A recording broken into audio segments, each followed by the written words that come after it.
ऐसा आपके साथ भी होता होगा जब आप किसी दूसरे शहर में शिफ्ट होते होंगे, तो जो सबसे बड़ी मुसीबत होती होगी वो आपके रहने को लेकर होती है।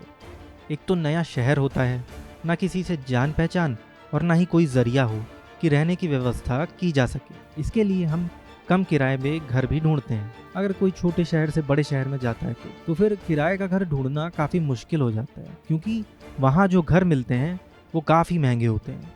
खास तौर पर जो लेबर क्लास के लोग होते हैं उनके लिए, वो तो बिल्कुल भी बड़े शहरों में रहकर जॉब करते हुए अफोर्ड ही नहीं कर सकते।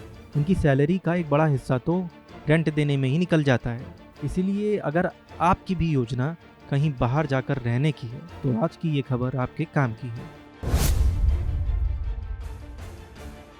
जो लोग किसी फैक्ट्री में काम करते हैं या कहीं और काम करते हैं, जो छोटे शहरों से बड़े शहरों की ओर रोजगार की तलाश में जाते हैं, ऐसे लोगों के लिए किराए के घर लेना काफ़ी मुश्किल काम होता है, क्योंकि उनकी कमाई का एक अच्छा खासा हिस्सा इसी में चला जाता है। इसीलिए अब भारत सरकार फैक्ट्री में काम करने वाले मजदूरों को या कहीं और काम करने वाले दूसरे शहरों से आए लोगों को किराए पर घर मुहैया करवाएगी। क्या है पूरी प्लानिंग, चलिए आपको बताते हैं।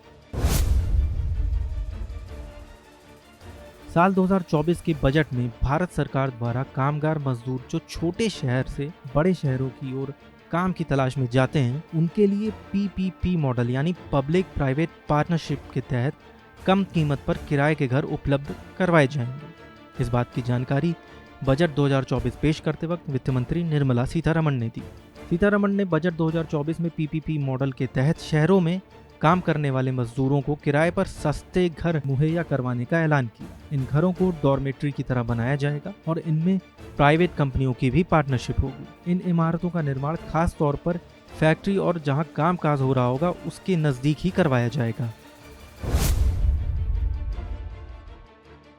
इस साल पेश किए गए बजट में बड़े शहरों को विकास केंद्र रूप में बनाने को लेकर ऐलान किया गया है। इस योजना के तहत केंद्र सरकार राज्य सरकारों के साथ मिलकर कामकाजी लोगों के लिए घर बनाने की प्लानिंग करेगी। सरकार द्वारा 30 लाख से ज्यादा की आबादी के कुल 14 शहरों को चिन्हित कर लिया गया है। यहीं पर इन इमारतों का निर्माण करवाया जाएगा। हालांकि इस प्लानिंग के तहत मजदूरों को किस तरह से लाभ मिलेगा कि अभी तक इस पर सरकार ने कुछ भी साफ नहीं किया है। Bureau report, daily line.